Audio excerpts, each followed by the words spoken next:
what it means is that he had control of the heavens and the earth. When we talk about the throne is a state, a level of knowledge of Allah subhanahu wa ta'ala.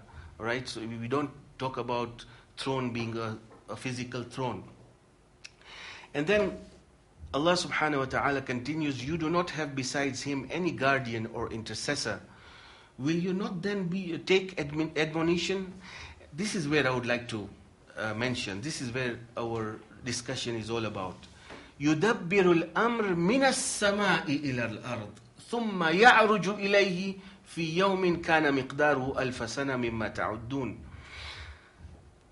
He directs the command from the heaven to the earth. Then it ascends towards him in a day whose span is 1,000 years by your reckoning. Obviously, every word of this verse has a meaning. When we talk about day, we are not talking about this day. And why Allah subhanahu wa ta'ala has mentioned that, it is equivalent to 1,000 years.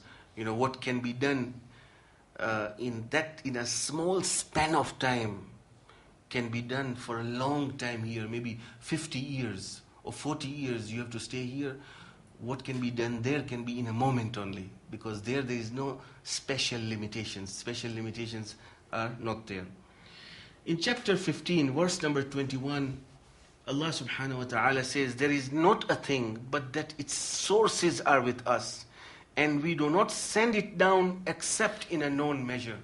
This also talks about a kind of, that everything that you see here, we have the source up there. That means that whatever you see here has a higher reality in the higher realms of existence. All right? This is what basically these verses refer to. Now, this was just to show you that there we have sources from the Holy Book that talk about this kind of journey, that is the arc of descent and the arc of ascent.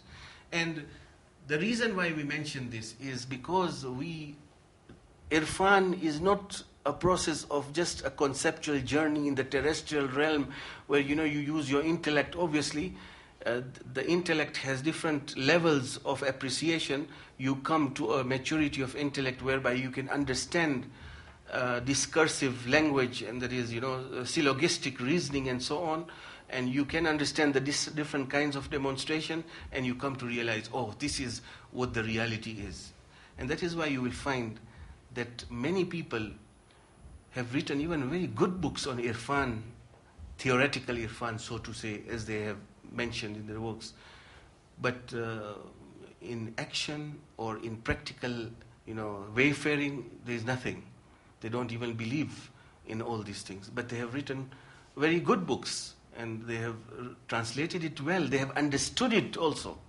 So there is a difference between the theoretical side and the practical side. What is important is to realize that an Arif, according to the conclusions that we have made so far, is a person who knows only practical Irfan, not theoretical Irfan. One who knows theoretical Irfan can be known as a scholar on theoretical Irfan, but he's not an Arif. He's not a person who has known the source, that is the higher realm of his existence. A conclusion. Hence, although most of the esteemed scholars divide Irfan into two branches, theoretical Irfan and practical Irfan, Irfan is recognition from the heart and hence exclusively practical. Now, I don't believe in this, although I have made you conclude this, but still I don't believe in it. We'll discuss why. Why? The reason is, this very beautiful picture, I got it from Sheikh Parsa's book that Sheikh Shuja has translated, and I would like to seek your permission to use this. Anyway, a very important thing that we should know is this, that the human being, this intelligence and aql that a person is using in this world, the reality is that in the higher plane of existence. So that is why the one who understands Irfan, even in this level of intellection, understands Irfan in the right word of its connotation. Why? Because obviously he is using this intellect. This intellect has an ascending intellect, which is known as Al-Aql for example. Al-Aql is that intellect that draws from a higher intellectual reality, which is known as Al-Aql the active intellect, which also draws from the higher reality, which is the Muhammadan light, which also draws from a higher reality, which is God. So everything is descending. So even here, when I try to understand the realities, theoretical realities, I'm talking about irfan. So there is theoretical irfan. So the classification into practical and theoretical irfan is a proper classification. But when we talk about a true arif, a person, the word, the terminological word for an arif, not the linguistic, but the terminological word, yes, we talk about a practical knower, a person who has gone through the different stages of knowing and reached a very high level. So now we come to the classification of Islamic mysticism. And Islamic mysticism, or the irfan, obviously I'm going to use the word mysticism and Gnosticism, so in different ways, and therefore they mean the same thing when I talk about a mystic or a Gnostic, although there are slight differences here and there, but I don't want to go into this discussion. But because we would like to be clear in our discussions, that is why it is important for you to know that when I use the word mysticism, I mean irfan, or Gnosticism also, I mean irfan. So Islamic mysticism is classified by the insightful scholars into two branches: theoretical mysticism, which is a conceptual journey based on the vision of the heart. No, sorry, there is a mistake. Theoretical mysticism, a conceptual journey based not on the vision of the heart. Please get it corrected on the concept, on conceptual comprehension, intellectual comprehension. This is what we wanted to write. And practical mysticism, sorry, again, that was a mistake. What I wanted to mention here was this, that the conceptual journey based on the vision of the heart is as follows. We see when we talk about mysticism, conceptual mysticism, we are talking of a kind of mysticism which starts from the vision of the heart. How? It takes the experiences of the past mystics into consideration, or that person has already journeyed practically, and now he would like to take it to the language of the intellect. So it is based on that. That is why it doesn't start like philosophy. So if you notice, philosophy starts at the onset as if you don't know anything. You take out God from your mind first. You start with existence, and then slowly and gradually you develop and then prove God. This is how philosophy starts. But theoretical mysticism starts with a previous vision of the heart that you already have. And then in order to make other people be convinced about it, you try to make it in the language of the intellect. So this is what theoretical mysticism is. So what was depicted there is correct. And then the second is the practical mysticism, which is a spiritual journey to the beloved and to the only beloved. Because if you go and see, if you really contemplate or understand who the beloved is, you come to realize that he is all perfect, absolute, eternal, the most beautiful, all kinds of perfections that you ever imagine and the human being ever aspires, he has it. And therefore it is a spiritual journey to something that our heart naturally wants. It's a very beautiful way that the late Imam Khomeini in his book 40 Traditions has mentioned. He says that, look at the reality. There are some people, you ask a person, do you like to be a pilot? He might say that, no, I don't want to be a pilot because I am a doctor already, I'm a physician, all right? So I'm concentrating on medicine and all that, and I can't handle it. But then if he's told that, no, you have the capacity and, the power to seek all kinds of knowledge, will you go for that? He would never say no. Every human being naturally aspires to have all kinds of knowledge, and absolutely all kinds of knowledge. Now, because of this, then you come to realize that actually the human being is aspiring for an absolute perfection. And what we call absolute perfection is God. This is number one. Number two is beauty. In marriage is a very good phenomenon where beauty is tested. Somebody says that, I would like to get married to so-and-so. And thereafter, he comes to, before his marriage, he comes to realize, no, somebody else has better characteristics than the so-and-so. He says, no, not this one, that one. And before he has gone for a third, or before he has gone for the second, he goes for a third who is more beautiful, who has more, for example, better characteristics and perfections. And this does not stop if you have more and more and more and more continuing. So what the human being is after is absolute perfection, absolute beauty. He's after absolute beauty, which we call God. Power also is the same thing. You find a person getting power. He's extremely rich, but he wants to become even more rich. He gains more power, but he says that no, this is not enough. Imam Khomeini mentions a good example. He says, even if he conquers the whole world, but he knows that there is another world, he would say, no, I would also like to go and conquer that world. Because his thirst for power is infinite. And who is infinite power? God. That's what we call infinite knowledge, infinite power. And the human being has that desire of eternal life. And who is eternal life? God. So all these things, if you go and see, the human being naturally aspires for God, who is the all-beloved. This is how we try to put it. Now we go to the next discussion, and that is on a word on the fundamental role of practical mysticism.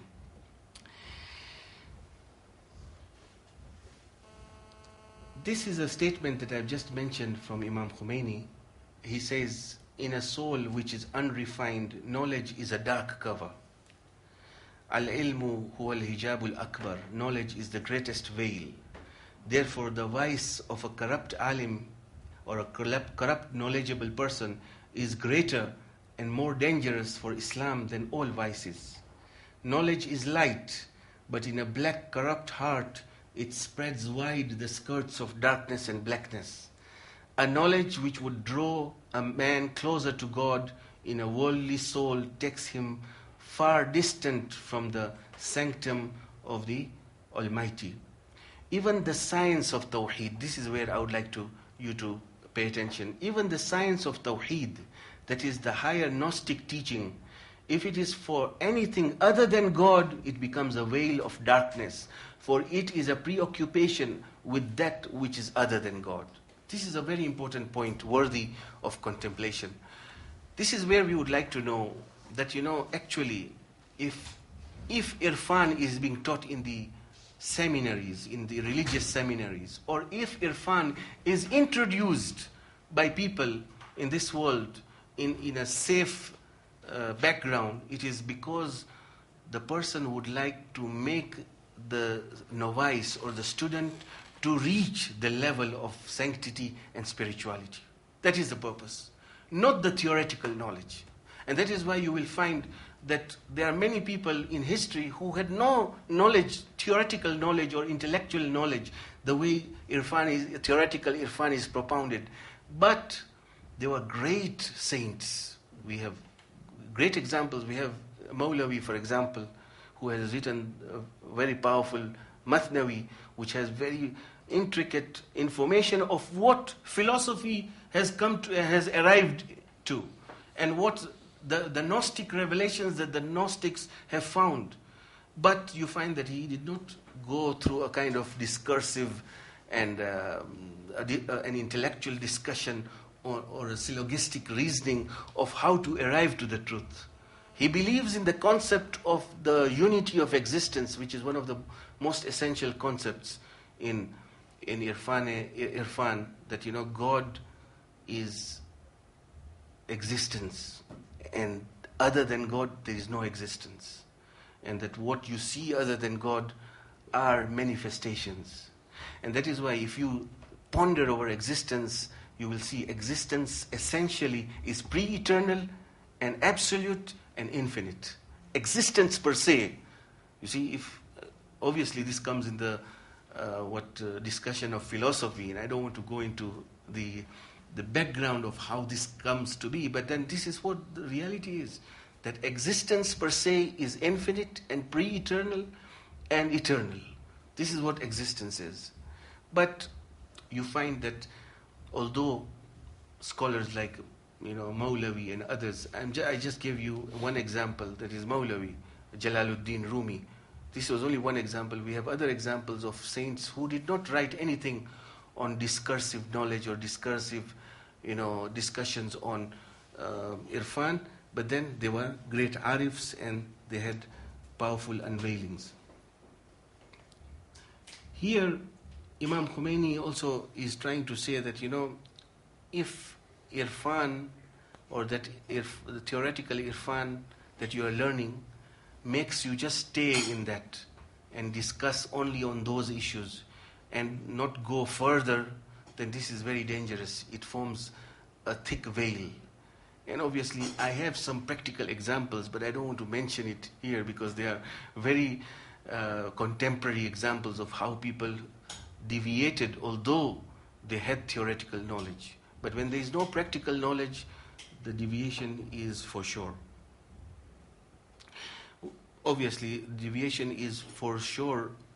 I say this when you are not a practicing person, all right? But we can't say 100%. When we say deviation is for sure, we mean that person who, although studies but is not practically a good Muslim, or he is not practically a believer, or he doesn't pray on time and so on, because we believe that all these things are connected. Even the theoretical knowledge is connected.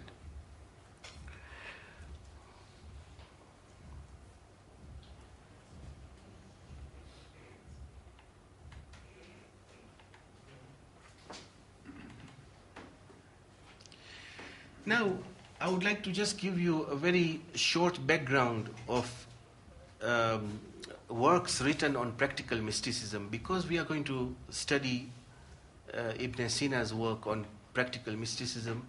I will just give you some very well-known works, although there are more than these, but these are very well-known, and I will just enlist them so that you know what has been written so far, and then we will go to our discussions. One of the good books that has been written is the book of Flashes by Abu Nasr as-Sarraj at-Tusi, who died at 988 AD, well known as, he was, if you look at his life history, he was known as Tawusu Fuqara al-Haramain, a peacock of the indigent of the Haramain. It seems that he would be always around that place of Mecca and Medina. He was always a neighbor to these places, and that's why he was known as Tawusu Fuqara al-Haramain. When we talk about indigent and fuqara, we don't talk about those who don't have money, no, or those who are poor materially, no. It means those people who are connected to Allah and to who know their indigence vis-a-vis to Allah subhanahu wa ta'ala. Another very important book which is worthy of mention is Qutul Qulub fi Mu'amalat al-Mahbub, with nourishment of the hearts in dealing with the beloved, by Abu Talib al-Makki. This is one of the very good books. In fact, some of our great scholars, contemporary mystics like Ayatollah Hasanzadeh Amuli, one who is presently perhaps in Qom or in Tehran, I'm not sure where he is now. He was not feeling well, and I heard that he is not in Qom, but he is in one of these cities. He would advise his students that one of the books that should be taught in the Hawza is this book, or in the seminary is this book, which is Qutul Qulub, right? The nourishment of the hearts. It's a very beautiful book. There are chapters where this great scholar has apportioned to practical mysticism, which is worthy of mention. And in fact, Ghazali, Abu Hamid Ghazali, the great scholar, also draws a lot from this book on practical mysticism.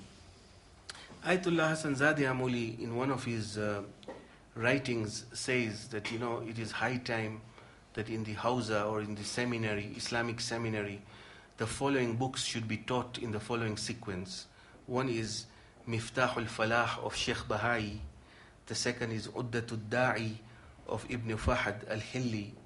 The third is Qut al-Qulub of Abu Talib al-Makki. The fourth is Iqbal al-A'mal of Sayyid bin Tawus. And the fifth is As-Sahifat al-Sajjadiyah of Imam Zain al-Abidin alayhi salam. For your information, the expositions that I'm giving you here, I have the notes with me, so we can easily send you the notes. There is no problem. But there are some discussions that pop up which are important for you to understand and know, and which are not included in these notes. But mostly, the majority of what we are discussing is there with me. I can send it to you. It's in PDF form. Another very important book is Manazil as-Sa'irin, the dwellings of spiritual wayfarers. Manazil comes from the word manzil. Manzil, usually when travelers go to different places, they alight at a place.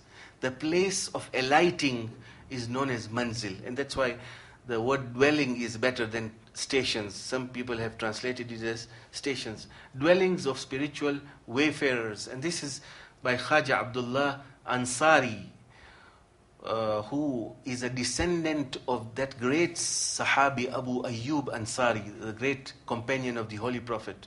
He descends from that companion, and he died at 1089. He is from Herat, Afghanistan, and he is a descendant of Abu Ayyub Ansari. This is one of the great scholarly works on the stations and the dwellings of wayfarers towards God. He has written it, in fact, in one of his writings, or in one of in a scholarly article about him. I came to realize that he had written this when he was blind. He dictated it to a student, and the student wrote. And so one of the wonderful texts. It has been studied by great scholars. Even Imam Khomeini is reported to have studied this text. Some of the scholars in Qom, in Tehran, and other places are also teaching this work. This is something very important for. But then a very important thing that I wanted to also mention here is this: that this is not a template. You see, sometimes we take it as a template and say, okay, these people have gone through this journey, so I will go through this journey. Oh, why didn't I come to this to this position? No, this is not a template. This is a template for the soul of Khaja Abdullah Ansari. The template of the soul of Ibn Sina will come to you soon. Although there are some things which are familiar, that means there are some things which are shared by all, that the first stages are similar, all right? But when it comes to, because you see, everybody does not have the same temperament. We call that mazaj, that temperament. There are some people who are more sensitive, there are some who are less sensitive, there are some who get angry very fast, there are some who are extremely cool at different times. So we have different kinds of temperaments, and in fact, in the expression of Ayatollah Hassan Zadeh Amuli, lahu ardun arid. That means there is, if you go and see, try to classify those people who would like to start the journey, there are millions. So there are million journeys that are there.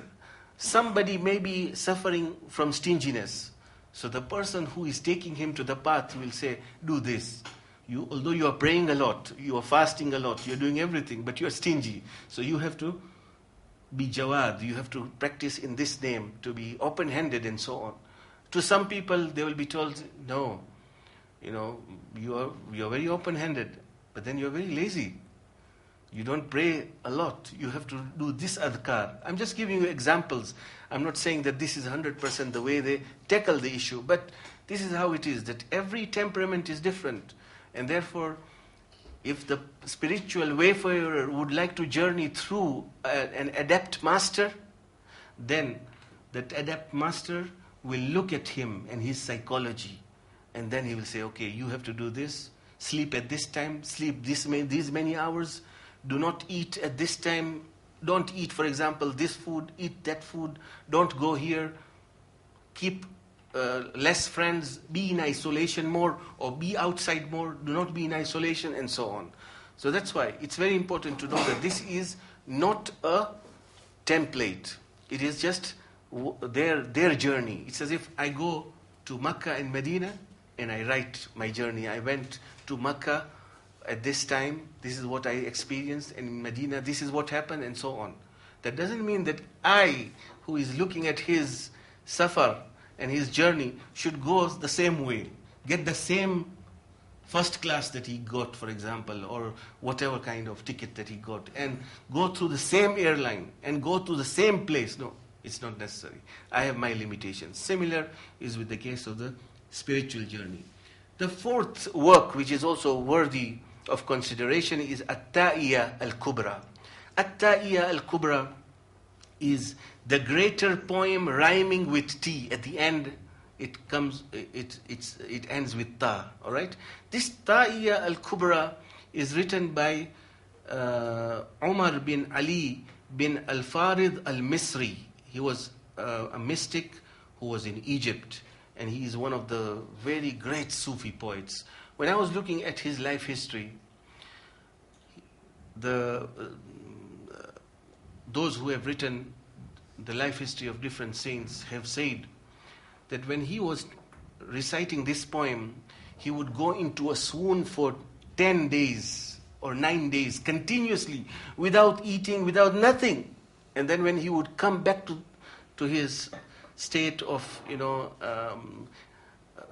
the original state, he would recite 10 poems or 10 lines of poetry. And then again, he would go, for example, 8 days in a swoon, and then he would come back and recite 20 lines of poetry. Now, there are questions here some of you may be having. That does that mean that, he was absolved from praying on those times? And another thing is it possible for a person to be there for 9-10 days just like that? And number 3, is this a perfection for an arif or an imperfection? All these things Ibn Sina covers in his writing on the practical wayfaring that inshallah we will talk about. And then we come to this fifth work, which is known as Al-Isharat wa Tanbihat, Remarks and Admonitions of Ibn Sina. This is one of his final works where he had attained a level of perfection. Class 9 of this work is devoted to the stations of mystics or spiritual wayfarers. Here I just would like to mention that this work has been translated and printed in English by Dr. Shams Inati. And apparently even somebody has scanned this and put it in the internet also. So you can even, there is a Muslim philosophy site where this translation is available. But unfortunately, when I was trying to look at the different commentaries of the Avicenna's work, I found that this translation has so many deficiencies, and therefore I cannot call it reliable at all. Yes, there are parts where she has done a good job of translating, and she has understood the text, but there are parts where I feel that either she did not get the right version or manuscript, or she did not look at the commentary